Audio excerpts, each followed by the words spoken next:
Subway everyday value means many mouth-watering pile-high favorites are $5 footlongs, like the fresh toasted tempting meatball marinara. And made to your order BLT, the $5 footlong anthem rolls on only at Subway, where great everyday value lives. Subway, eat fresh. The B.S. Report is a free-flowing conversation that occasionally touches on mature subjects. First of all, This is the B.S. Report with Bill Simmons. it might be cool, I don't know. And if it's not, I don't care. The B.S. Report with Bill Simmons. Bill Simmons works for ESPN. He's also named the sports guy, and he writes a comical sports column. He must be a popular dude. The B.S. Report. It's got a real dirty sound, like a rusty steak knife cutting through a well-aged steak. Now.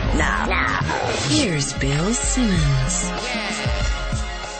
Welcome to the B.S. Report. I wish we could have done this on Monday, but unfortunately I was in transit from New York City to Los Angeles. But now we have to call my buddy JackO, the world's biggest Yankee fan, to find out how he has reacted to the apocalyptic events for Yankee fans of the 3-game Red Sox sweep at Fenway Park. Let's give him a ring. Complex litigation. This is John.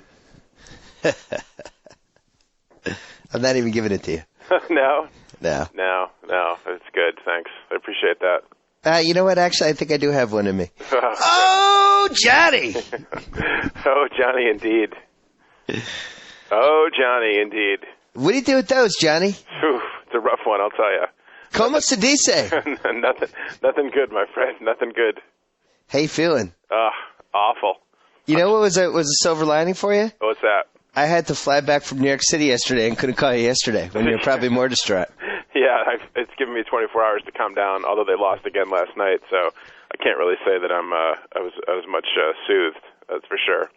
Plus, I'm just getting over a crippling bout of the swine flu, so that didn't help matters either. Are you sure the Yanks don't have the swine flu? I think they have some kind of a flu. I have Yankeeitis and the swine flu. I'm not doing well at all. Well, let's recap the season so far through 3 weeks. Oh, God. Chin-Ming Wang went on the DL and doesn't have an injury. No. Let's start there. I had to go on the DL just from watching him pitch. He does have an injury. His injury is that he can't play Major League Baseball. 3 starts. Yeah. 6 innings. Yeah. 23 hits. 6 walks. That's 29 base runners in 6 innings, almost 5 per inning. A 4.83 whip, which is potentially historic. Lofty. And a 34.5 ERA. I've never remember seeing that ever. But here's the amazing thing. You have somebody on your team with a worse ERA. Yeah. Claggett. Claggett. 43.2 ERA. He came into the 22-4 game to quote-unquote relieve Ching-Ming when he had to leave in the second inning. And let's just say Claggett didn't quite put out the fire. He unleaved him. Exactly. And you know who's off the hook? Damaso Marte with the 15.19 ERA in 7 games. Right. Practically a Cy Young Award winner by comparison. Edouard Ramirez with the 7.36 ERA. Yeah. Jose Veras weighing in at 6.3. Jonathan Abaladejo, right. 5.23, and Phil Koch, 4.70. Right. Not a great bullpen, Johnny. Your one bright spot was Brian Bruni, right. who's now in the DL. He's on the DL because he was playing catch and hurt himself, so that's always a good sign. And then you have Mariano Rivera as the closer, whose name was just recently changed to property of the Boston Red Sox. Yeah, the most overrated player in the history of Major League Baseball. I say that without, I'm not You're kidding. standing by that. Wow. I'm not kidding. He's the most overrated player in the history of Major League Baseball. The closer position is overrated to begin with. Yeah. But he is so grossly overrated and living on the past from what he did back in '96 when they could end games in the 6th inning because he could pitch the 7th and the 8th and Wetland pitched the 9th. This is the guy that blew the 2001 World Series and has blew the 2004 series to the Red Sox and is so owned by the Red Sox, it's not even funny. In his last 70 appearances, he's blown 12 games to their most hated, heated rival, games that he absolutely has to close down, has to. I don't care that he's great against the Kansas City Royals and is lights out against them. That's great. That's fantastic, Mariano. Can you do one thing against the Red Sox? That game on Friday night, you have no idea how mad I was. I literally couldn't sleep Friday night. I was so disgusted. And I took NyQuil because I'm suffering from the swine flu. And even NyQuil, which normally is like a National Geographic special of an animal getting hit with a tranquilizer gun for me, even NyQuil couldn't put me to sleep because I was so inflamed and infuriated. Hold on, which game was that? Was that the game that Jason Bay hit the homer with 2 strikes and 2 outs in the ninth, and then you loaded the bases in the next inning, but you couldn't score. Well, no. We loaded the bases got loaded before that. The bases were loaded in the bottom of the 8th when they could have padded their 4-2 lead, which would have helped matters. But their inability to get a clutch hit, which they've had for the past 10 years or so, it reared its ugly head again. It's the second time in a week because last Wednesday in the game that went to 14 innings against Oakland, they had the bases loaded with nobody out in the 7th inning of that game, and again managed not to get a single run in. In that game against the Red Sox on Friday night, they were 4 for 18 with runners in scoring position. They are so pathetic. I can't even talk about it rationally how much I hate them. I hate everyone on this team. I have a faint flicker of fondness in my heart for Derek Jeter. Even that is waning. As I hate the team. I hate the ownership. I hate the general manager. I hate the coaches, and I hate the manager. I hate everything about them. I hate their mausoleum of a new stadium, which is a complete train wreck. I hate them. The Red Sox are so far and away beyond and better than them that it makes me sick to my stomach.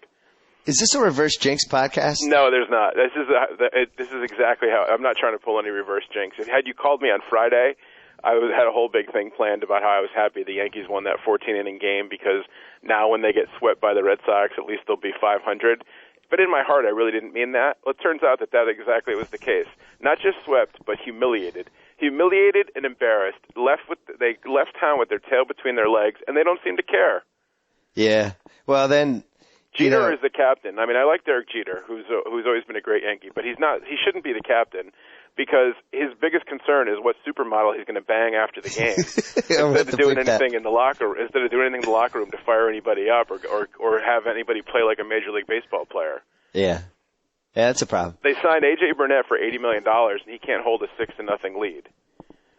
It wasn't enough runs for him. He gives up a grand slam to Jason Varitek, who's a freaking corpse up there. I mean, honest to God. Big comeback year for him. Oh, my God. Honest to God. What about your least favorite player in the major leagues, Kevin Youkilis, hitting the game winner on Friday night? How did that make you feel? And Kevin Youkilis is now the best player in the American League. There's not a single player on the Yankees that I would not trade for Youkilis and or Pedroia. They are so far and away better than anyone on the Yankees. I would trade anyone on the Yankees would have 1/8 of the heart of Youkilis. And I despise Youkilis as much as I despise anyone on the planet. If I was in a room with a gun and Youkilis and Osama bin Laden, I'm not sure who I'd take out. Yet he's the greatest player in the American League. It pains me so much to say that. I think you owe Jason Bay an apology because I think he's better than anyone on your team, too. Yeah, I think he is, too, actually, since he just won a game for him again last night. I'm getting very close to just having to issue an apology for my stance on the Manny trade and Jason Bay in general. I know. Can you just retract that whole Manny article that you wrote a couple months ago? Jason Bay has a 506 on-base percentage and a 705 slugging right now. I mean, and he's had 2 game winners. It's a very likable team. They're all like blue-collar, salt-of-the-earth guys. Nobody's like a prima donna or a diva. And they just play as a team, and all they freaking do is win. Now, the Red Sox have been ridiculously lucky in a lot of circumstances because they've tried to run Mike Lowell out of town about 5 different times. Yeah. And all he is like one of your better players who beats the Yankees single-handedly every freaking year. And a leader. You tried to get Teixeira so you could run Lowell out of town, and Teixeira stinks. He's grossly overrated. He's lost there. He swings at a pitch. The Papelbon throws a 3-2 count. He swings at a ball that's at his forehead. That's trouble. Oh my God! If Cashman has a job by the end of this week, I'm done. Forget about it. I'm done. I had trouble warming up to this Red Sox team because they were so businesslike and kind of charisma-less, for lack of a better word. Right. Especially in that first West Coast trip, I was like, oh my God, really? Right. This is the team I have to watch for 6 straight months. I was bummed out. But I think that the Yankee series, actually the Tim Wakefield no-hitter that he almost had. I know, you haven't lost since then. That kind of turned the season around. Nothing really interesting was happening. They had no mojo. And he's another one that Red Sox fans have been trying to run out of town for about the last 5 years. And all he does is win every game that he throws now. Well, he's one of the most interesting fantasy pitchers of all time because he'll have these streaks where he'll throw 6 starts and he'll be just lights out. But then you have to know when to take him out. It's like almost like playing blackjack. You got to know when to just cash the chips in. And he'll have a game where he will, in the next 3 weeks, will get shelled for 10 runs and 11 hits. And his ERA will go back to where it is every year. But when he's on a streak like this, you just kind of ride him. I mean, the Red Sox, their management is so far and away better than anything the Yankees have had for years. Thanks, Johnny. It's ridiculous. But they also are very lucky because they wanted to get A-Rod, and they got lucky by not getting him, and they got extra lucky by having the Yankees get him. They wanted to get Teixeira. Years ago, they wanted to get Jose Contreras. And in all three of those things, they got lucky by not getting him, and 2, by the Yankees getting that player, which was a nightmare, as it turned out. I would also throw in putting Manny on unconditional waivers and having nobody claim him. Nobody claim him. That was lucky. They signed David Ortiz off the scrap heap, and he turned into Big Papi there for a while. I mean, you know. Well, medically, we may have helped him. Yeah, exactly. I mean, the old cliche is that, you know, when you're good, you make your own luck, or whatever the cliche is. But, you know, they've been good and they've been lucky, which is a bad combination from a Yankee perspective. Jason Varitek's having one of the weirdest years ever. Everything he hits is a home run. He's got 4 homers, but he's got 11 hits. Yeah.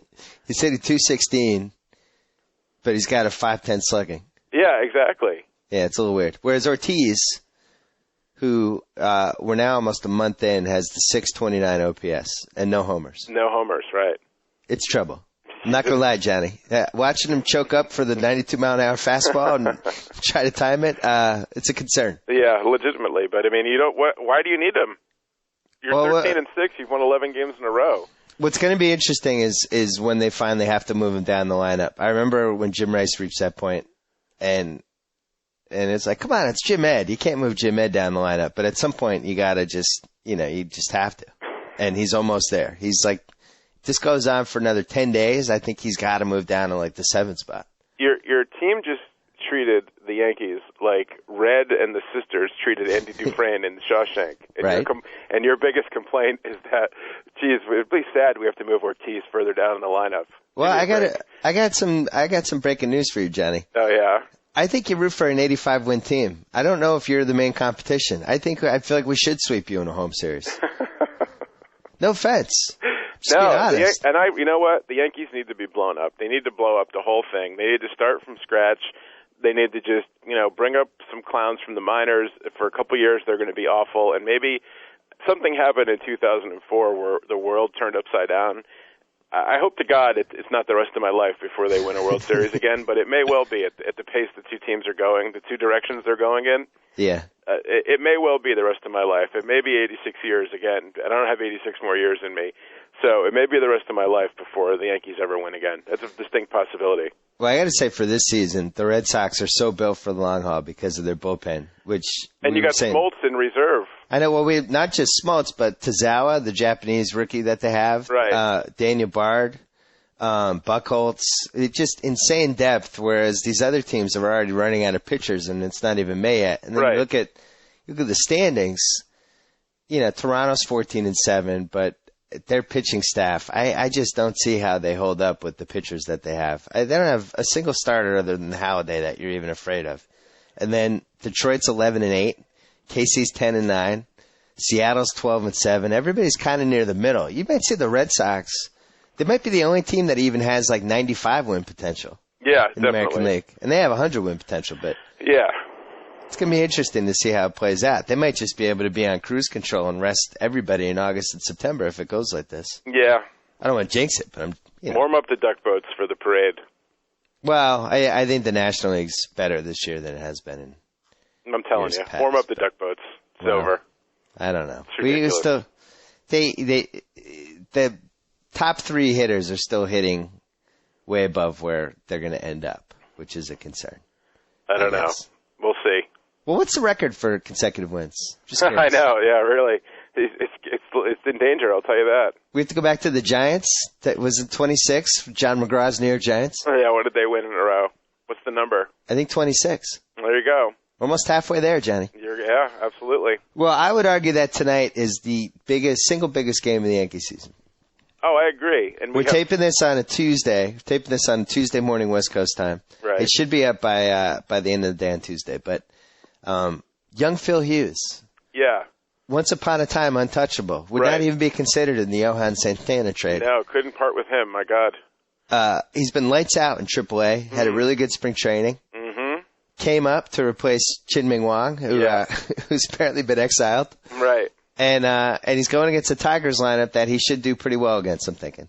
One would think, but I wouldn't hold my breath for it. Well, if he throws like 7 scoreless tonight, you're feeling better. Right? No, I don't think there's any hope. If he throws 7 scoreless and somehow Ching-Ming Wang could learn how to play baseball again, it would allow them to do the smart thing, which is to move Jabba back to the 8th inning role. Because they basically turned a guy who was lights out as an 8th inning setup guy, and they made him into a mediocre starter who's a nibbler and can't throw faster than 92 miles an hour. A decision which, by the way, never made sense at any point. Never. Not once, not ever, not once. Not once, not ever. We have a guy who's great at this, so let's see if we can get him to do something completely different.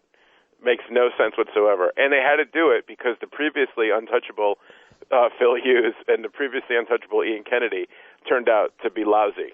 Yep. So that was a great decision-making all around as the plan completely changed in the course of like a year because it turned out that they couldn't perform on the field in any way, shape, or form. Just curious, Mark Teixeira, almost to the end of the month here, he's batting .220 with .407 slugging, 3 homers. Were you expecting more? I was. $180 million. You were? And if I hear one more time that he's a slow starter, well, guess what? When you're getting paid $180 million, maybe we can alter our off-season routine so maybe we get off to a fast start. Since we're playing in New York now, and maybe there's going to be some added pressure since you signed a big deal to maybe live up to the hype. Like CC Sabathia is another one. We only paid him $160 million. He's been mediocre at best. Yeah, and if I hear one more time, Joe Girardi's like, he's a slow starter once it warms up. Well, here's a crazy idea. They're paying you $160 million. Can you maybe not be a slow starter this time out? Can we maybe start our off-season program a month earlier so maybe our body thinks that it's May and April and we don't get off to a slow start? Is that a crazy idea? Let's talk about the cold weather, warm weather thing because I get it for somebody like Pedro in his prime. They're like, oh, yeah, Pedro, when it heats up, he's really lights out. And, yeah, he's skinny. Obviously, he's cold. He's going to be a little chilly. CC Sabathia was 280 pounds. What does he care if it's cold? And he grew up in the San Francisco Bay Area where it's always like in the 50s. I would think hot weather would bother him more, being an obese man. I would think so. And I was thinking about this today. Is there any other walk of life where you can get away with, I'm just a slow starter? Like, could you hand in lousy columns about the NFL and that nobody read and were like, it couldn't be read by anybody? Yeah. And then you said to your bosses, I'm more of an NBA guy. Once NBA starts up, then I really get in the swing of things. Or, like, I don't like the winter. I don't like the cold weather. Could I tell my bosses at work, like, in the winter, I'm not really going to do that much because I don't really like it. Once it warms up, though, there's going to be no stopping me. And I'm not getting paid $160 freaking million a year. Do you think Brett Gardner's just slow? Is he just a slow baseball player, like not even a slow starter? Yeah. Brett Gardner's not a major league player. And Joe Girardi keeps raving about his speed. Oh, he's so fast, steal a lot of bases. Well, Joe, he's going to have to get on base before he can steal them. Yeah, they were banking coming out of the gate on Brett Gardner and Cody Ransom. And I said, I think in our preview issue, or at least I hope I did, that the outfield of Damon, Gardner, and Nady is not a World Series outfield. Yeah. And how you can have a team with a $200+ million payroll and have no bench whatsoever, basically have no outfield and have no bullpen is mystifying to me. Yeah, it's pretty amazing because those are the places where you should have an advantage. This always used to bother me about the Red Sox earlier in the decade is we would pay all this money, but then like our 22 through 25 guys were routinely just terrible. I'd be like, well, why wouldn't we have an advantage in those spots? We have more money to spend on our 22nd guy than Kansas City does. We should never have a bad 22nd guy. Right. They've kind of figured that out now. Oh, like they definitely have. Yeah, the 10th pitcher on the Red Sox is a lot better than anybody else's 10th pitcher. Well, you guys brought in Masterson and Hunter Jones the other night, and they made the Yankees lineup look sick. Yeah. And it's always been an excuse for like the past, I don't know how many years now with the Yankees, that the first time they see a pitcher, they don't know what to do. They can be completely shut down. I could pitch against the Yankee lineup, and my 51-mile-an-hour fastball would mesmerize them. And they'd be like, wow, O'Connell with a one-hitter. And they'd be like, well, we never saw him before. You know, we didn't know what to expect. Do the Yankees have scouts? Does the organization have scouting? I don't know. I mean, how can you bring up a guy from the minors like the Red Sox did, and this much ballyhooed lineup? I understand A-Rod wasn't in it, but they can be mowed down by Hunter Jones, who no one's ever heard of before, and the Red Sox immediately send him back down to Pawtucket. They're like, thanks, Hunter. Good work. Well, can you think of a better scenario if you're A-Rod? No. You're now coming in as the savior. In the New York papers, everyone's like, I can't wait for A-Rod to come back. A-Rod, 2 weeks away. Did we ever think we'd be at this point? Where everyone's like, "Ooh, A-Rod," with every bit of baggage that he brings along with him, that you're excited for him, he's going to be the savior. The Yankee season in 3 weeks has come down to Phil Hughes and A-Rod being the two saviors. That's really not where you want to be. I mean, Jesus Christ.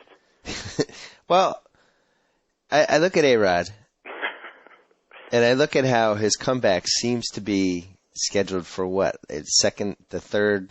I think they said he's like 2 weeks away. He's starting a minor league thing, I think, this week. 2 weeks away. Interesting. Well, you've played 20 games. 2 weeks away would put him around the 35-game mark. Just throwing this out there. Let's say he came back at game 51. Yeah. Is that a little fishy? What do you mean? Oh, you like there was a 50-game suspension? Yeah, because sometimes they'll give out 50-game suspensions for things that A-Rod has admitted to in the past. You're much more of a conspiracy theorist than I am. I'm just saying. Remember when Clemens wasn't going to pitch, and all of a sudden in Game 51 he was back? But they signing with somebody? They do. What about his hip thing, though? I mean, he did have some sort of surgery. I suppose that could be documented somehow. But really, where are the documents? Well, that's a good point. Well, there's the HIPAA Act, to health privacy. You can't release medical records. I've had readers getting me fired up for the A-Rod conspiracy for about 3 weeks, and there's a couple great silver or what's the word I'm looking for? Slivers of smoking guns. Oh, okay. A couple really silver good smoking guns. Yes, you're thinking of, yeah. First of all, who benefits more from just disappearing in spring training under an avalanche of media than A-Rod? With just every day he's just deluged by everybody. It's basically 24/7 A-Rod. He's doing this. He did this. He's a bad guy. He screwed this up. Oh, my God. Right. And then he disappears. He just gets to walk away from all that. That always seemed a little fishy. And then the 50-game suspension thing. If A-Rod did get suspended for steroids or he did get caught, do you think Major League Baseball would they conspire to say, why don't you just pretend you're having a hip surgery? No, I think they'd want to bring it out there to show, like, see, we're cracking down on the steroid problem that every member of the media, like, beats its chest about. So we're really doing something to address the biggest concern of the last decade. Really? Do you think they may have done it with Clemens a couple of years ago? No, I don't think so. Well, I mean, that's more plausible at the time, I think, because they wanted to just sweep the steroid thing under the rug. So at the time, it may have been like why don't you go away for a while and we won't make it public, but we have to reprimand you in some way. That makes more sense then than it does now, because now I think they want transparency. They want to show that they were cracking down on steroids. So you're saying they would have loved to have suspended A-Rod? Yes, I think so. Because then Bud Selig could be like, look, how can you say we're not addressing the problem? We just suspended arguably our best player for 50 games. It's not like we did it to some, got the 40th man on the roster, and the 40-man roster who tested positive in AAA. We're cracking down on one of the game's biggest stars. How can you say we don't have a handle on the problem? This is the same player who, in 2003, Bud Selig allowed to illegally negotiate with the Red Sox when he was under contract. They basically waived a whole bunch of rules so they could try to work it out so A-Rod Yeah, got but to that's Boston. because Bud Selig is a wholly owned subsidiary of the Boston Red Sox and their ownership group, so it was to their benefit at the time, so that's why he did it. It's the same reason why Josh Beckett had a 6-game suspension until somebody woke Bud up and told him that Josh Beckett plays for the Red Sox, and then it was miraculously lowered to 5 games so he could pitch against the Yankees. How would you rate Joe Girardi's performance on a scale of 1 to 10? Horrific. I can't understand. That's another one. I'm not the manager of the Yankees, but I've watched enough games to know that, 1, Mariano Rivera is owned by the Red Sox, and 2, he's awful at 4-out saves. Anything over a 3-out save, he's shaky. So what does John McGraw do? He takes out Abeladeo, who was mowing down the Red Sox at that point in the 8th inning, with an 0-1 count. That still hasn't been explained to me why he did that, to bring in Rivera in the 8th inning, so then he had to get an extra out. He probably gave up a bloop hit, so then he has to pitch to another batter, and then he gets lit up in the 9th. I don't understand that move at all. And he's made me scratch my head a couple of times. And his post game, if I hear one more time or read in the paper one more time about, oh well, it's early and 2 games against the Red Sox and things get magnified, but everything's okay and everything's just hunky dory, it makes me sick. It just makes me sick. And they're hitting and pitching coaches. If George Steinbrenner was still with us, they would be so fired it wouldn't even be funny. How they can't get a clutch hit and how their pitchers refuse to throw strikes at this point in the season when this has been a continuing problem year after year after year for like the last 5 years, how that can continue and these 2 clowns still have their jobs is amazing to me. Who are the 2 clowns? The hitting coach is Kevin Long and the pitching coach is Dave Island, who was a horrific pitcher. I remember when he pitched for the Yankees and was awful, and now he's going to coach others on how to do it. God almighty. I'm just so disgusted. I mean... All right, well, you mentioned Brian Cashman before, and this is somebody who has been overrated really for a long time. Oh, absolutely. And if there was one consistent plan that it was stuck to, and okay, the plan doesn't work out, you have some bad breaks, but I can't see any plan at all that he has.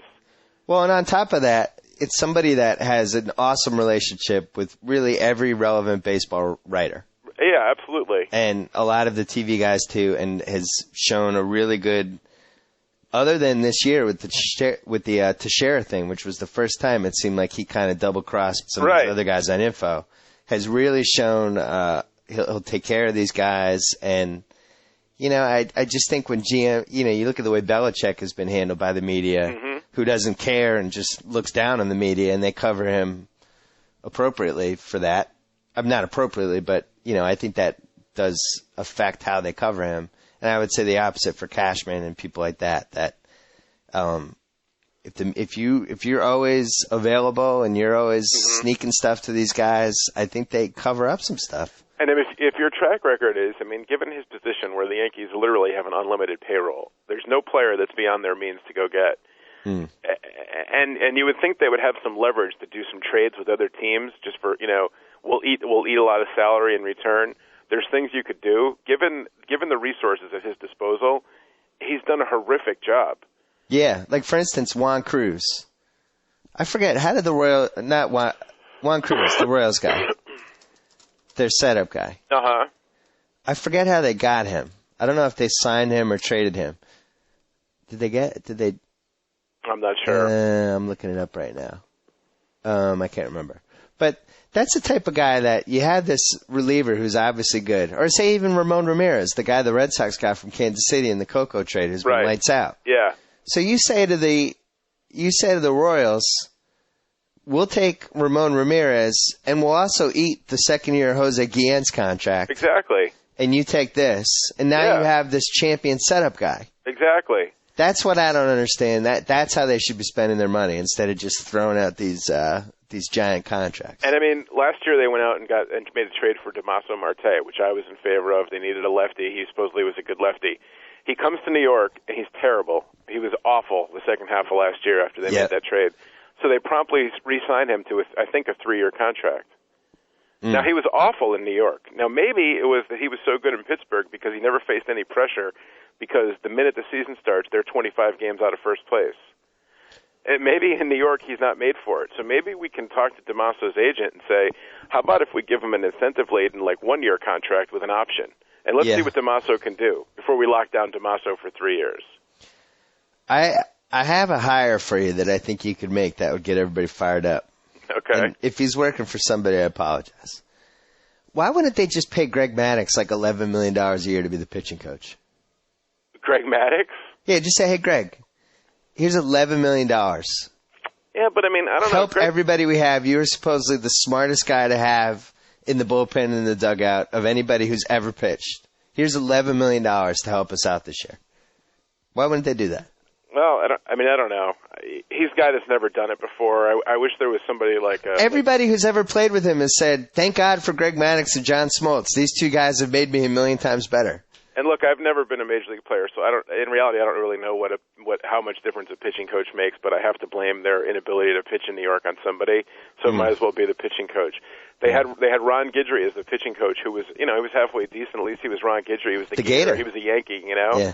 And they ran him out of town because there was questions in the organization about his ability to be the pitching coach, and we had to bring in Dave Long Island, who's such a genius. Yeah. And we bring him in, career. and the pitching staff that was supposed to be their strong point is an absolute abomination. It's a train wreck. So something tells me that Dave Island doesn't know what the hell he's doing. And how you have a hitting coach who's this genius hitting coach and work with these guys in the minors, yada, yada, and they can't get a freaking clutch hit. They can't get a run in with the bases loaded, nobody out. They can't manufacture a run. They can't hit a fly ball. Not once, but twice in the span of 5 days. How they can go 4 for 18 in a game against their most heated rival with runners in scoring position. Over the past 5 games, they've hit 157 with runners in scoring position, which was a problem they had last year and the year before and the year before that. How afraid are you of Bobby V? Oh, my God. I didn't even think of that. Oh, my God. That would really be like the... My Uncle Ricky threw that one out to me. I got excited about it. Oh, my God. No, that's the last thing in the world I want. I can't stand him. Can't you see it, though? Can't you kind of see it? Is there any hope that Detroit will fall out of it and somehow Jim Leland would be available next year? See, I like a Jim Leland, like smoking cigarettes, like an old-school baseball guy. That's what I want. I don't want Joe Girardi and his computers, which apparently are not working very well. And this, just overthinking and overmanaging the hell out of things. Last thing we have to discuss as you wallow in my misery, as you bare your soul to America. Yeah. New Yankee Stadium. I'm going to say it's a mistake to build a new stadium and then price the seats to the point that they're all empty around home plate. Oh my God, it's such an atrocity. And when you open this big new $1.5 billion palatial quote unquote cathedral of baseball, and the biggest story in the press about it is how, geez, it looks awful on TV how there's all these empty seats, and even the players commented on it. I think that you might have made a couple of mistakes along the way. Now, even in a good economy of before last year or a couple of years ago, $2,600 seats are just ridiculous. It's just absolutely ridiculous to put in a stadium and have seats for $2,600, so that the only people in there are these corporate types that don't have any interest in cheering and create no home field advantage. Hey, you've killed your home field advantage. In fact, I sent you an email about 2 weeks ago thanking you for killing your home field advantage. Right. And now to do that in a good it. economy is idiotic. Now to open a stadium in a horrific economy and have those seats is criminal. I mean, it's just criminal negligence is what it is. Well, here's what I don't get. The Dodgers, I might be wrong, but I'm pretty sure I'm right. The Dodgers were the first team to put these premium seats. They actually, because they had so much room behind home plate, they actually built a few rows of seats and gave them obscene prices and nice seats, and you could go underneath and charge really high prices for them. And, they sold some tickets, but if you watch Dodger games, there are always empty seats. Right. It's kind of depressing. It's exactly. Like, hey, we're watching this game. I'm a Dodgers fan. I'm watching this game on TV, and there are no fans behind the batter. Right. For whatever reason, other temes decided this was a great idea and started ripping it off. Course. Let's do this. Hey, who's that team that has all the empty seats that you can see on TV? And, I read or heard on the radio or something that the Yankees have 104 seats that go for $2,600, and they've actually sold 84 of them. But then they have another level of seats that are like $800, and those are the ones that are blaringly empty. Right. Because there's there's super high rollers that are like, sure, I'll shell out $2,600 to, as a status symbol, but there's some level of fan between the $100 seat and the $2,600 seat. Like the $800 seat, there's no market whatsoever for that, none. And those are the ones that they've chosen to have a plethora of, ringing in the infield that are just, obviously empty. Like they said Lorne Michaels has seats. Really? He's probably got $2,600 ones. Yeah, but how many Lorne Michaels are there? Well, that's just it. Yeah. How many Lorne Michael level fans are the Yanks going to have? Well, I mean, they were counting on Wall Street executives and big time bond guys and good plan. It didn't quite work out that way because then Wall Street collapsed. Yeah. So hedge fund guys and obviously those took a bath too. So and since it didn't work that way. And by the way, the economy turned last August. Plenty of time to figure out the pricing. Right, before the stadium didn't open until April, and season ticket plans probably didn't go on sale till November, December, right? I like Commissioner and Red Sox fan Bud Selig had some nice quotes about. Yeah, I think those seats might be priced too high. We might have to change that. It's like, really, Bud? That's your expert opinion? Thanks, Bud. Might want to not have empty seats in your signature stadium. Yeah, you think? Really? The responses seem to be mixed. I've gotten some people loved it. I've had friends go. I've had readers go. Some people loved it. They loved having, a modernized stadium and food, and you could walk around and see the game as you walk around. And other people just said it was kind of like soulless. Really? That it was like that, as you said, a mausoleum. Mm-hmm. Like there was a weird lack of energy. That if that's the way it is the first 2 weeks, you can only imagine what it's going to be like in August. I know, especially when the team is like 500, which is all we can probably hope for at this point. I also want to know how Citi Field and New Yankee Stadium both have obstructed seats in this. Yeah, I don't get that either. How you can do that? I agree. Yeah, that's a great point too. What kind of an architectural failure have you just committed when you have built a new stadium that has obstructed seats? It's not 1920. We can put a man on the moon, and yet we can't build a stadium without a pillar in front of you. I don't get that. It's just, and plus you're spending $1.5 billion, and really you have to design it in some way that there's like I can't see part of the field. Really? Yeah. For $1.5 billion? Not good. How about the fact that they never did whatever wind tests or whatever needed to happen, and they didn't realize they built Coors Field? Yeah, that's the other thing. You can't have balls flying out of there.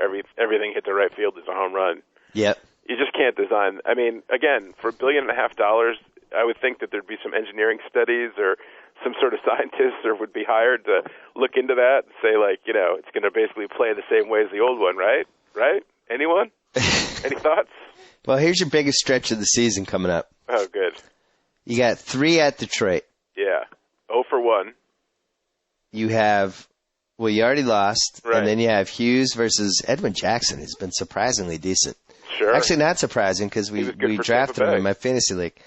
Jaba's going against Porcello. Great. Who is the upcoming flamethrower. Well, he probably should have been the number 1 pick a couple years ago. Then you have 4 at home against the Angels. Yeah. The Angels are throwing out the following 4 starters against you: Lou, Ortega, Weaver, and Saunders. And not exactly the 1970 Orioles rotation.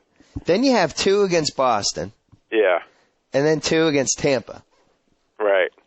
So that's 3, 4, 5. All quality teams, by the way. Even though the Angels and the Rays have bad records, they're good teams. So those are 10 games against all good teams. I disagree with you that the Angels are good. I think they're mediocre. But all right, they may have suffered too much tragedy. But they've always done well against the Yankees. Always own them. So yeah, I would say you don't want to be. You're 9-10 right now. I don't think you want to be 13-16 going into mid-May. Oh, I'm telling you, that's what they're going to be, my friend. There's no sign of them having any heartbeat that they're going to go on some sort of a run now.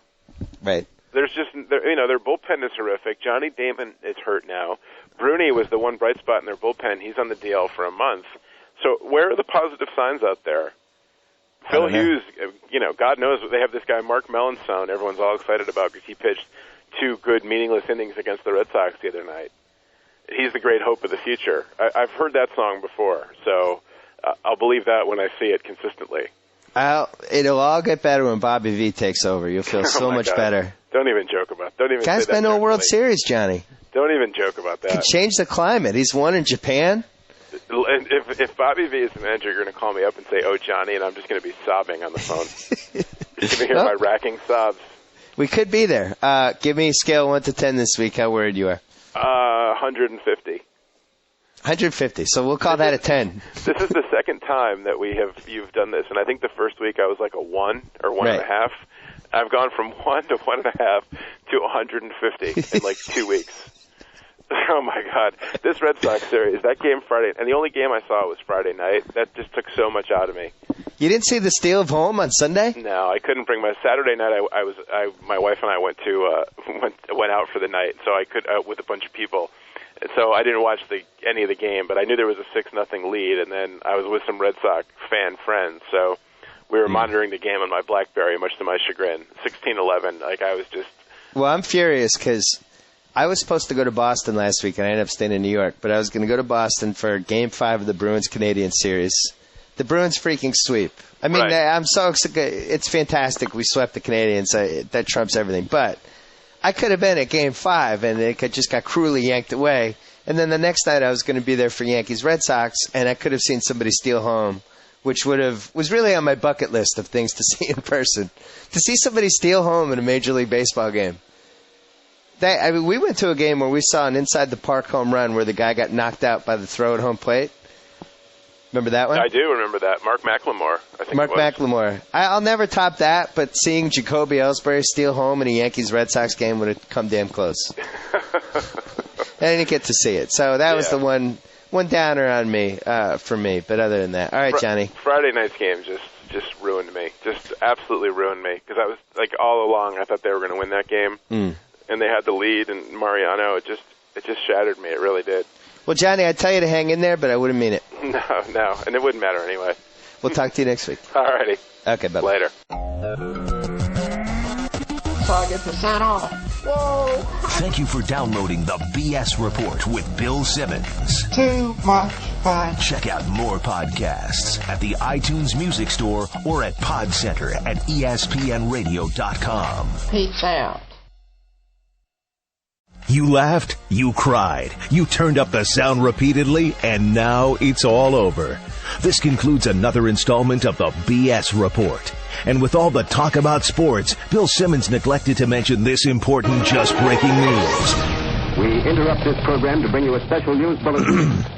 The $5 footlong anthem rolls on with Subway everyday value. So many of your Subway favorites are $5 footlongs, like that taste-tacular spicy Italian $5 footlong and the piled ridiculously high BLT $5 footlong, both made to your order on the freshly baked bread of your choice.